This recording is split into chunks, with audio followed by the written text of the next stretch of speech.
नमस्कार। ज्योतिष शास्त्र में श्रद्धा और विश्वास रखने वाले सभी जातकों का पारलौकिक जगत चैनल में बहुत बहुत स्वागत है। वर्ष 2022 का अंतिम माह अपने समाप्ति की ओर है और नूतन वर्ष के प्रथम माह जनवरी 2023 की शुरुआत होने जा रही है। सबसे पहले आप सभी को नव वर्ष 2023 की बहुत बहुत शुभकामनाएं। वर्ष 2022 में आपने बहुत कुछ पाया भी होगा और कुछ न कुछ खोया भी होगा। खासकर कुंभ राशि के जातकों के लिए तो साढ़े साती का प्रथम चरण विशेष कष्टकारी रहा होगा। जीवन में बहुत सारे चैलेंजेस भी आए होंगे और कुछ समय ऐसा भी रहा होगा जब आपने जीवन में सुकून भी महसूस किया होगा और लाइफ को एंजॉय भी किया होगा। नौकरी को लेकर, व्यापार व्यवसाय को लेकर, शादी ब्याह संतान को लेकर, शिक्षा प्रतियोगिता को लेकर, धन संपत्ति प्रॉपर्टी को लेकर, पारिवारिक जीवन को लेकर, रिश्तों को लेकर कभी तो आपके मन में चिंताएं बढ़ी होंगी और कभी आपने राहत महसूस की होगी। हो सकता है कोई शुभ या अशुभ घटना भी अचानक से आपके जीवन में घटित हुई हो और इन सब के पीछे रहा है आपकी कुंडली में ग्रहों का गोचर और आपके जीवन में चल रही ग्रहों की महादशा या अंतर्दशा। ज़्यादा विस्तार में तो चर्चा नहीं की जा सकती है, लेकिन वर्ष 2022 की कुछ प्रमुख घटनाएं जिनके कारण आपके जीवन में उथल पुथल मची होगी और आपको परेशानियों का सामना करना पड़ा होगा, संघर्ष बढ़ा होगा और किसी न किसी तरह की क्षति भी हुई होगी, इस पर चर्चा करेंगे। फिर चर्चा करेंगे नूतन वर्ष 2023 का प्रथम माह जनवरी 2023 आपके लिए क्या क्या खुशियों की सौगात लेकर आ रहा है। ये विश्लेषण आपकी चंद्र राशि के आधार पर किया जा रहा है और वीडियो के अंत में मैं आपको ग्रहों के उपाय भी बताऊंगा। दूसरी बात यह है कि मैंने अपना कॉन्टैक्ट नंबर तो शेयर कर दिया है, आपको डिस्क्रिप्शन बॉक्स में मिल जाएगा, लेकिन इसके अलावा कमेंट बॉक्स में दिए गए किसी भी नंबर को कॉन्टैक्ट मत कीजिएगा, आपके साथ फ्रॉड हो सकता है। पहले बात करते हैं 2022 की।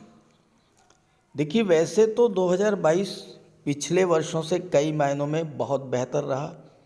2020 2021 से तो बहुत अच्छा रहा, लेकिन 2022 की जो सबसे महत्वपूर्ण घटना रही है वो है शनिदेव का दो बार राशि परिवर्तन। शनिदेव एक राशि में 2.5 वर्ष का गोचर करते हैं, लेकिन एक ऐसा ग्रह जो 2.5 वर्षों में एक बार राशि परिवर्तन करता है, वो ग्रह साल में 2 बार राशि परिवर्तन करे तो उसका नकारात्मक प्रभाव तो पड़ना ही था।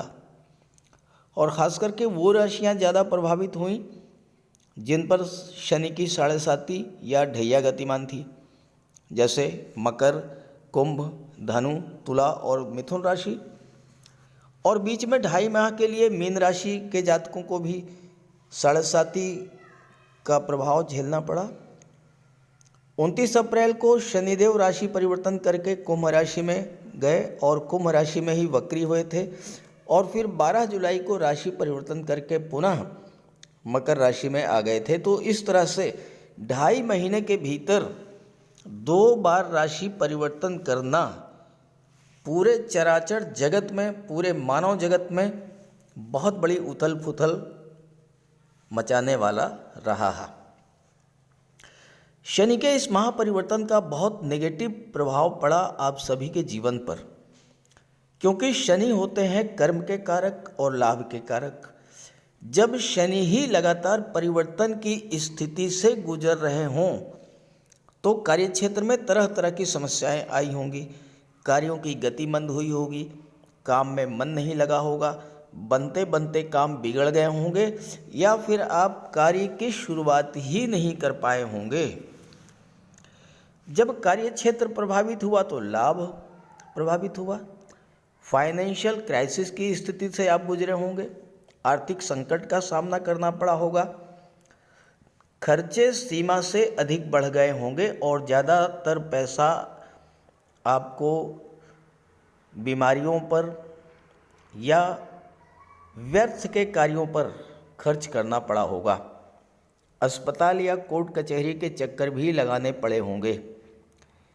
शनि से प्रभावित होने के कारण शनि जन्य रोगों से भी आपको पीड़ा हुई होगी, जैसे आर्थराइटिस, जोड़ों में दर्द, पिंडलियों में दर्द, घुटनों में दर्द, कमर दर्द, ये सब समस्याएं।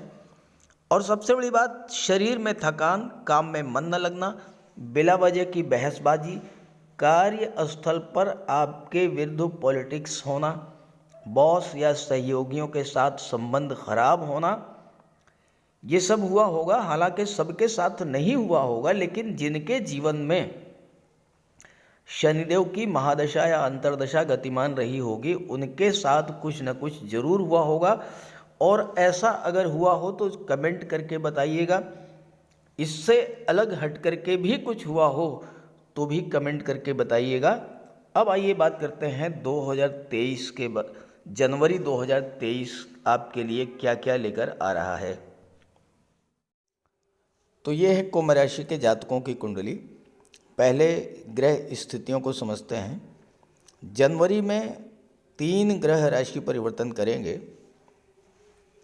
शनिदेव जो कि कुंडली के 12वें भाव में गोचर कर रहे हैं, वो 17 जनवरी को लग्न भाव में गोचर करेंगे। और शुक्र जो कि 12वें भाव में गोचर कर रहे हैं, वो 22 जनवरी को राशि परिवर्तन करेंगे और राशि परिवर्तन करके कुंडली के लग्न भाव में आ जाएंगे। तो शनि और शुक्र जनवरी के माह में लगातार साथ में ही रहेंगे। केवल 5 दिन के लिए 17 से 22 के बीच में शनि अकेले रहेंगे। इसके अलावा 14 जनवरी को सूर्य राशि परिवर्तन करके 12वें भाव में गोचर करेंगे। बुध पूरे महीने 11वें भाव में लाभ के भाव में गोचर करेंगे। देवगुरु धन के भाव में गोचर कर रहे हैं। लाभ के भाव के स्वामी होकर के धन के भाव में गोचर कर रहे हैं गुरु, और महाधनी योग बना रहे हैं। राहु पराक्रम के भाव में और केतु भाग्य भाव में गोचर कर रहे हैं। मंगल चतुर्थ भाव में। मंगल 12 जनवरी तक वक्री रहेंगे, फिर मार्गी हो जाएंगे। बुध भी 17 जनवरी तक वक्री रहेंगे, इसके बाद मार्गी हो जाएंगे। तो ये तो हैं ग्रह स्थितियाँ। अब आइए समझते हैं इसके प्रभाव के बारे में। देखिए, शनिदेव कुंडली के 12वें भाव में हैं वर्तमान में, और 17 जनवरी को जैसे ही राशि परिवर्तन करेंगे, कुंभ राशि के जातकों के जीवन में 7.5 का दूसरा चरण शुरू हो जाएगा। अब आप एक बात ध्यान से समझें, 7.5 तो 7.5 साल के लिए होती है, तो क्या पूरे 7.5 वर्ष आपको कष्ट ही झेलना पड़ेगा? क्या 7.5 हमेशा आपको कष्ट ही देगी? ऐसा नहीं है। ये इस बात पर निर्भर करता है कि शनि के साथ कौन कौन से ग्रह गोचर कर रहे हैं, शनि पर किसकी दृष्टि पड़ रही है, या शनि किस पर दृष्टि डाल रहे हैं। अब अगर शनि के साथ उन ग्रहों का गोचर है जो शनि के शत्रु हैं, तो स्वाभाविक सी बात है कि शनि को पीड़ा होगी तो आपको पीड़ा होगी। लेकिन अगर शनि अपने मित्र ग्रहों के साथ गोचर करें, मित्र ग्रहों से त्रिकोण पर हों, और त्रिकोण पर तो शत्रु से भी हों तो भी अच्छा ही रिजल्ट देते हैं। तो इसलिए आपको 7.5 से बहुत ज़्यादा परेशान होने की आवश्यकता नहीं है। हाँ, ये है कि शनि का उपाय जरूर करते रहें। अब देखिए, 17 जनवरी तक शनि और शुक्र 12वें भाव में हैं। जब तक शुक्र यहाँ नहीं थे, आप देखिए, कमेंट करके बताइए आपके साथ ऐसा हुआ होगा। जब तक यहाँ पर शुक्र नहीं थे, आपके खर्चे बढ़े होंगे, कोर्ट कचहरी के चक्कर लगे होंगे, अस्पताल के भी चक्कर लगे होंगे। लेकिन जैसे ही शुक्र यहाँ पर आए हैं, 25 दिसंबर को वैसे ही आपने अपने जीवन में एक बहुत बड़ा परिवर्तन महसूस किया होगा। सबसे पहले तो बिला वजह के खर्चों पर रोक लग गई होगी। अस्पताल कोर्ट कचहरी के चक्कर भी बंद हो गए होंगे। और चूंकि शुक्र 12वें भाव में अति विशिष्ट कारक होते हैं और अपने परम मित्र शनि के साथ गोचर कर रहे हैं, ऐसे में शुक्र के बल में वृद्धि हुई होगी और उसका प्रभाव ये पड़ा 22 जनवरी तक ये स्थिति रहेगी। शुक्र 12वें भाव में रहेंगे और शुक्र धन, वैभव, ऐश्वर्य, सुखों के, लग्जरी और कंफर्ट के कारक होते हैं। पैसा मिलेगा, विदेशों से धन प्राप्त होगा। देखिए, ऐसा नहीं है कि आप अमेरिका, ब्रिटेन, कनाडा से आपको धन आएगा। मान लीजिए आपके बच्चे बॉम्बे में जो है कोई बिजनेस करते हैं, आपको वहाँ से पैसा आ सकता है। या फिर आप स्वयं किसी दूसरे शहर में व्यापार व्यवसाय करते हैं, वहाँ से आपको लाभ मिल सकता है। विदेशी का शब्द मतलब अर्थ ये होता है कि वो स्थान जहाँ पर आपकी कल्चर बदल जाए, भाषा बदल जाए, थोड़ा बहुत चेंज आ जाए। आप दिल्ली में है, यूपी चले आइए, यूपी में है बिहार चले जाइए, बिहार में है दिल्ली चले जाइए, बॉम्बे चले जाइए, चेन्नई चले जाइए। ये सब क्या है? ये विदेश है। तो विदेशों से धन आएगा। शुक्र चतुर्थ भाव के स्वामी हैं और शुक्र के प्रभाव से आप अपने घर में सुख सुविधा को बढ़ाने वाले साधन लेकर के आएंगे। और शुक्र जनवरी ही नहीं, फरवरी में भी आपके लिए बहुत अच्छा रिजल्ट देंगे, मार्च में भी बहुत अच्छा रिजल्ट देंगे, क्योंकि शुक्र 17 जनवरी के बाद शनि लग्न में आ जाएंगे, 22 जनवरी को शनि लग्न में आ जाएंगे और यहाँ पर भी शनि शुक्र का योग बनेगा। और इसके बाद फरवरी में गुरु और शुक्र का योग बनेगा और गुरु और शुक्र जहाँ भी एक साथ होते हैं धन की वर्षा करते हैं। तो धन की दृष्टि से जो आने वाला समय है, जनवरी का महीना और फरवरी दोनों ही आपके लिए बहुत अच्छे रहेंगे। जब शनि और शुक्र लग्न भाव में आ जाएंगे, शनि क्या करेंगे? आपकी परिश्रम करने की क्षमता को बढ़ा देंगे आपके अंदर। और देखिएगा, ये 2.5 वर्षों तक शनि आपके लग्न में ही रहेंगे और शश महापुरुष राजयोग बनाएंगे। आपने अगर इस टाइम पीरियड का सही तरीके से उपयोग कर लिया, कैसे, क्या करें? आप शनि के गुणों को फॉलो कीजिए। शनि कहते हैं कि जल्दबाजी मत कीजिए, धीरे धीरे अपने कार्य को आगे बढ़ाइए। किसी तरह की कोई जल्दबाजी नहीं, बहुत सोच समझ करके। दूसरी बात, शनि कहते हैं कि परिश्रम कीजिए। तीसरी बात, शनि कहते हैं समय की कीमत को पहचानिए, टाइम के पंक्चुअल रहिए। और चौथी बात, जीवन में अनुशासन को ले आइए। आप ये करके देखिए, ये केवल 4 चीज़ें अगर आपने कर लिया तो शनि तो आपको रंक से राजा बनाने की भी स्थिति में ला करके रख देंगे। और शनि की दृष्टि सप्तम भाव पर, शुक्र की सप्तम भाव पर दृष्टि, सप्तम भाव दाम्पत्य सुखों का होता है।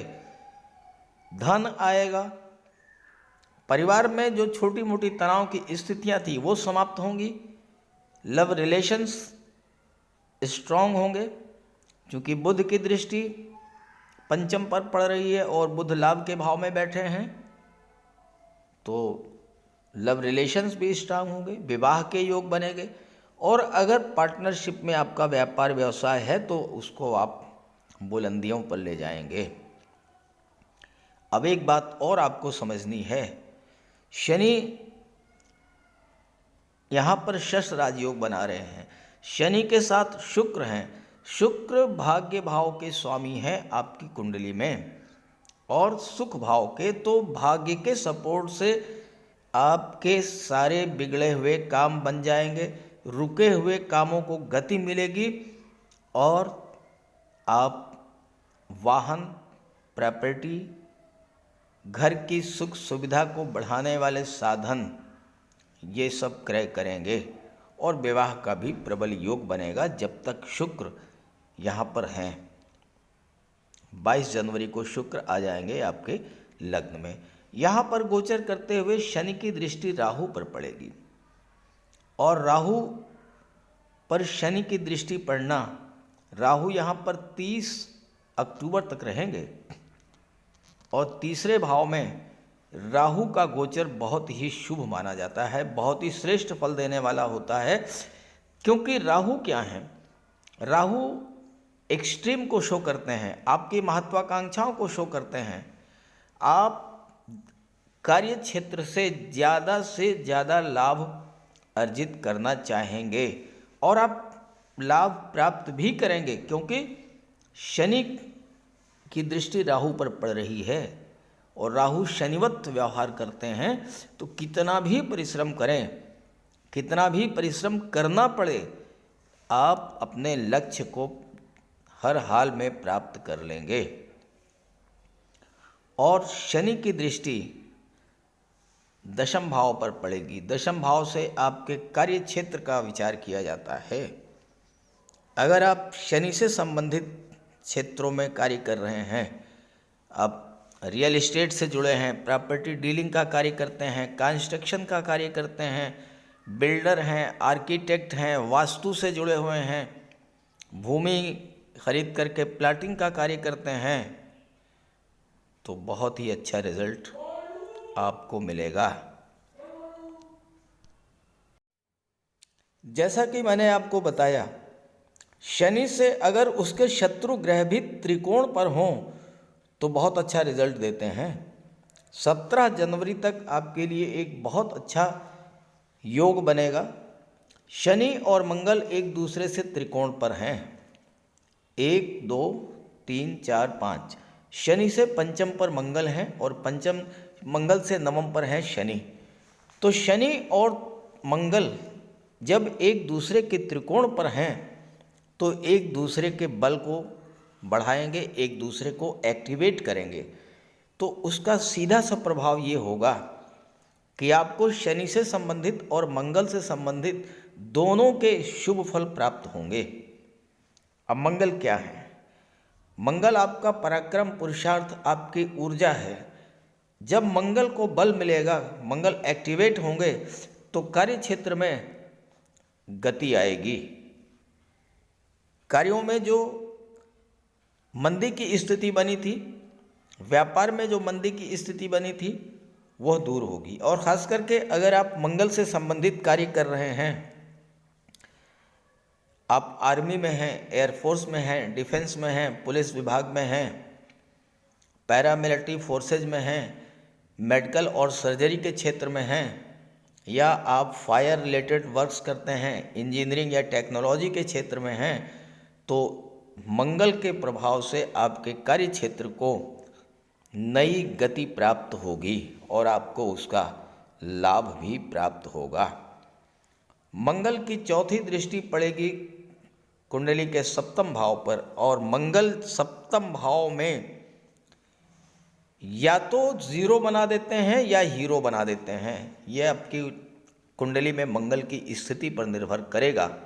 लेकिन चूंकि शनि से त्रिकोण पर हैं, आपने अगर परिश्रम किया तो मंगल आपको बहुत बड़ा लाभ भी दे जाएंगे। खास करके अगर आप प्रॉपर्टी से संबंधित कार्य करते हैं, ज़मीन खरीद करके प्लाटिंग करते हैं या बिल्डर हैं, तो ये आपके लिए 17 जनवरी का समय विशेष लाभ देने वाला होगा।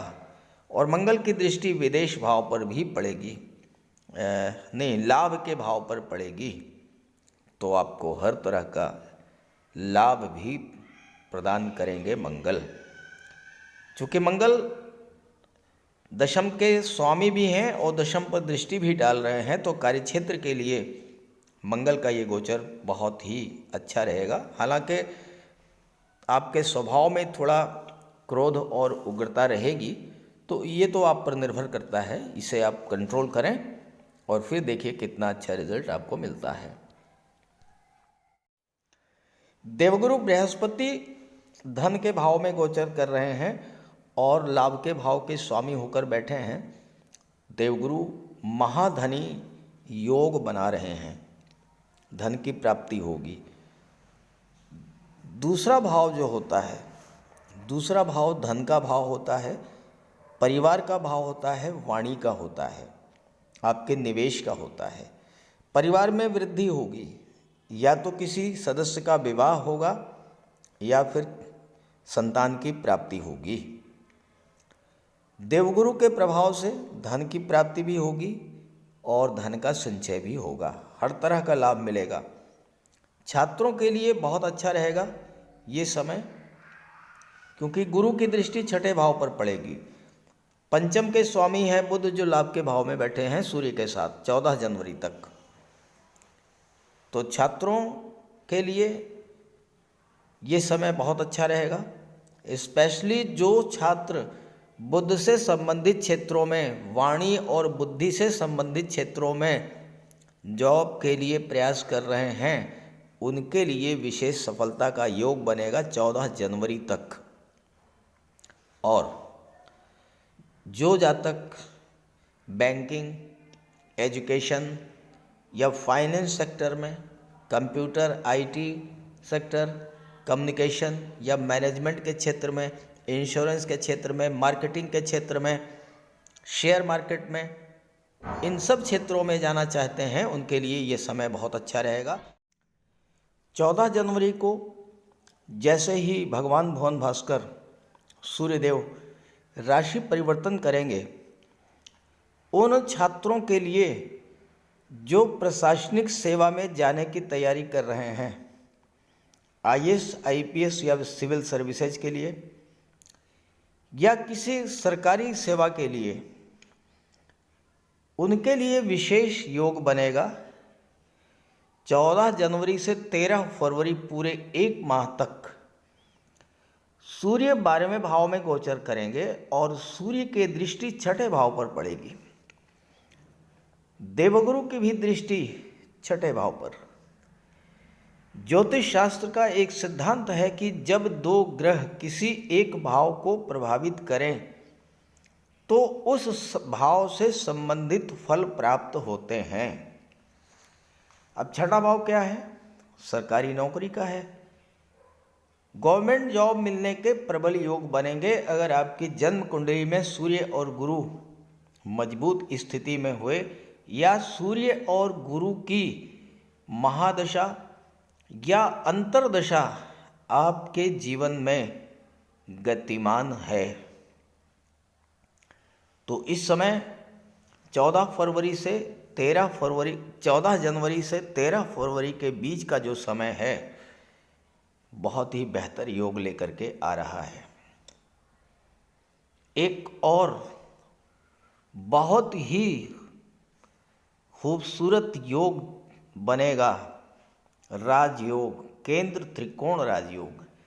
देखिए, शनि 17 जनवरी के बाद बहुत अच्छी स्थितियां बनेंगी। 17 जनवरी को शनि आ जाएंगे। शनि लग्न के स्वामी यानी केंद्र के भाव के स्वामी हैं, और शुक्र नवम भाव त्रिकोण भाव के स्वामी हैं।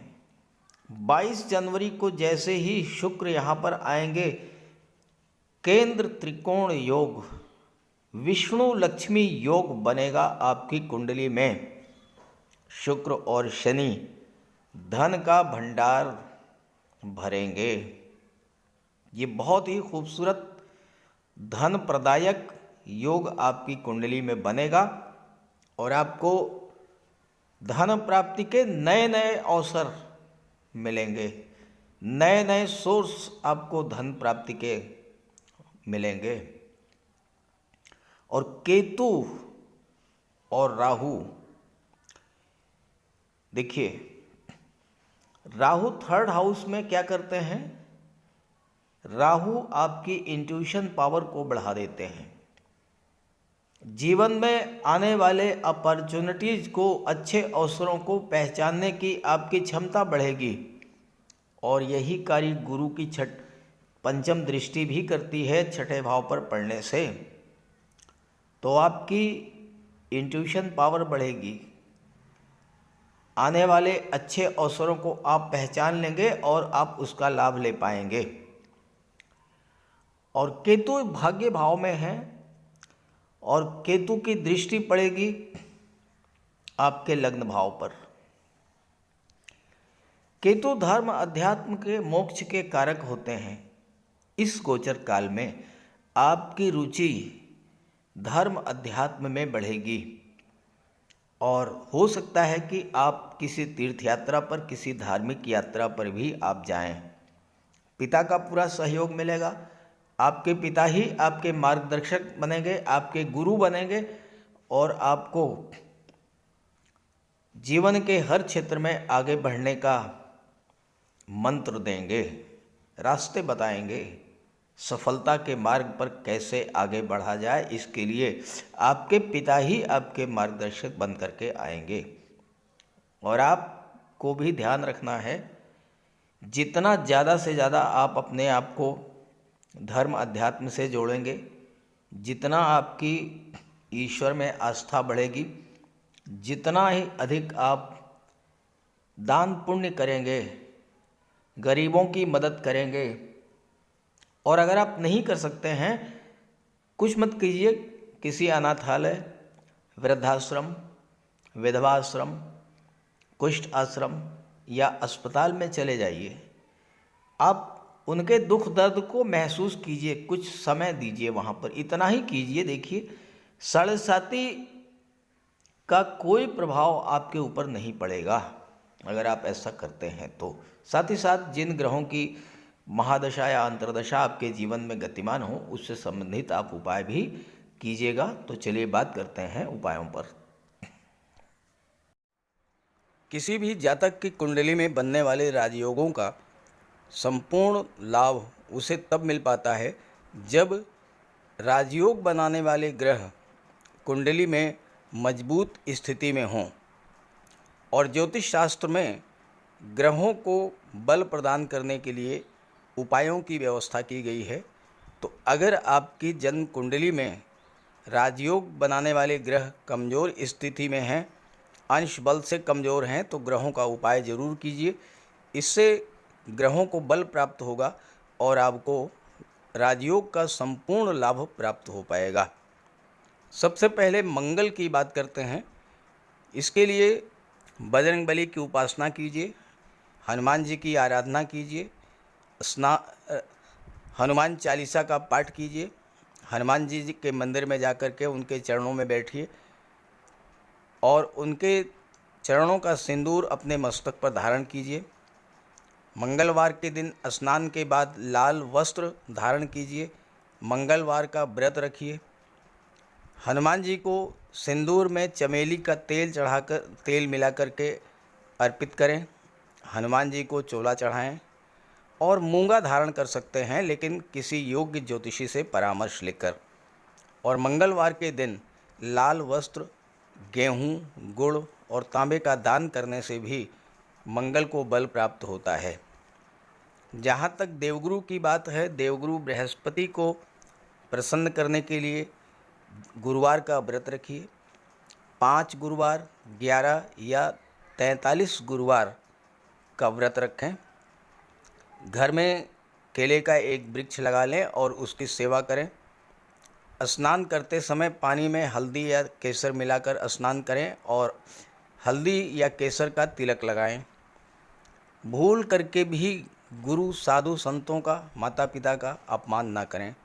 माता पिता, गुरु और वृद्धों का सम्मान करें, उनकी सेवा करें और उनका आशीर्वाद प्राप्त करें। तोते को चने की दाल खिलाएं, इससे बुध और गुरु दोनों प्रसन्न होते हैं। पुखराज भी धारण कर सकते हैं गुरुवार के दिन, लेकिन योग्य ज्योतिषी का परामर्श लेकर ही कोई रत्न धारण करें। ज़्यादा बेहतर ये है कि हल्दी की एक गांठ पीले वस्त्र में बांधकर अपने बाजू में बांध लीजिए और पीले रंग के वस्त्रों का ज़्यादा प्रयोग कीजिए। चादर, तकिए, गिलाफ ये सब पीले रंग के रखिए, पर्दे। शुक्र को बल प्राप्त हो इसके लिए माता लक्ष्मी की उपासना कीजिए और 21 या 31 शुक्रवार को व्रत रखें। शुक्रवार के दिन सफ़ेद रंग के वस्त्र, चीनी, चावल, दूध और दही, घी से बने पदार्थों का सेवन करें। और शुक्रवार के दिन सफ़ेद वस्त्र, चावल, चीनी, घी, श्रृंगार सामग्री, कपूर, मिश्री और दही, इन सब चीज़ों का यथाशक्ति दान करें। डायमंड धारण कर सकते हैं, लेकिन हीरा धारण करने से पहले योग्य ज्योतिषी का परामर्श ले लें। महिलाओं का सम्मान करें। शुक्रवार के दिन कन्याओं को खीर और मिष्ठान का भोजन कराएं। इत्र का प्रयोग करें। घर को साफ सुथरा रखें और भगवान शिव को श्वेत पुष्प अर्पित करें। जहाँ तक बुध की बात है तो बुधवार के दिन तुलसी का पौधा लगाकर उसकी सेवा करें। गाय की सेवा करें। गाय को हरा चारा खिलाएं। हरियाली बढ़ाने वाले पौधे लगाएं और दान करें पौधों का, क्योंकि बुध को हरा रंग अत्यंत प्रिय है। बुधवार को घर के मेन डोर पर पंच पल्लव का तोरण लगा दें और किन्नर को दान देकर उसका आशीर्वाद प्राप्त करें। देवी दुर्गा के मंदिर में हरे रंग की चूड़ियाँ दान करें। गणेश जी की उपासना करें और साबुत हरी मूंग हरे कपड़े में बांधकर अर्पित करें। बुधवार के दिन हरे रंग के रुमाल, मोजे और टाई का प्रयोग करें। ओम बुम बुधाय नमः इसका एक माला जाप करें। पन्ना धारण कर सकते हैं, लेकिन परामर्श के बाद किसी योग्य ज्योतिषी से। और ना तो झूठ बोलें और ना ही किसी को अपशब्द कहें। जहाँ तक शनिदेव की बात है तो कम से कम 19 और ज़्यादा से ज़्यादा 51 शनिवार का व्रत रखें। पीपल के वृक्ष के नीचे सरसों के तेल का दीपक जलाएं शनिवार के दिन। शनिवार के दिन एक प्याले में, एक कटोरी में सरसों का तेल लेकर के उसमें अपना चेहरा देखिए और फिर उस तेल को दान कर दीजिए। उड़द से बनी पंजीरी, पकौड़ा, चीला, बड़ा, इन सब का सेवन करिए। सरसों के तेल में बने भोज्य पदार्थों का सेवन कीजिए। शनिवार के दिन कंबल, जूता, चप्पल, लोहा, काला तिल, काला उड़द, काले वस्त्र और जटा वाले नारियल दान दें। नीलम धारण कर सकते हैं, लेकिन नीलम धारण करना किसी योग्य ज्योतिषी से परामर्श लेकर धारण करें, क्योंकि नीलम रंग से राजा भी बना देता है और कभी कभी अगर नीलम आपके लिए शुभ नहीं हुआ तो राजा से रंक भी बना देता है। इसलिए नीलम का प्रयोग बहुत सोच समझ कर करें। ज़्यादा बेहतर ये है कि आप गरीबों की हेल्प करें। कोई भी गरीब, लाचार, असहाय, दिव्यांग व्यक्ति आपके पास आता है, मदद कीजिए यथासंभव और किसी भी गरीब व्यक्ति को कष्ट ना दें।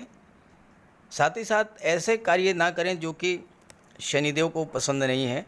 शनिदेव को छल, कपट, झूठ, फरेब, बेईमानी, आलस्य ये सब पसंद नहीं है, तो ऐसे कार्य मत कीजिए। और शनिदेव को अनुशासन, परिश्रम, मेहनत, ईमानदारी और सच्चाई ये पसंद है, तो ये आप अपने अंदर इन गुणों को विकसित करें, शनिदेव प्रसन्न होंगे। तो उपाय ज़रूर कीजिएगा, इससे आपको लाभ होगा। नमस्कार।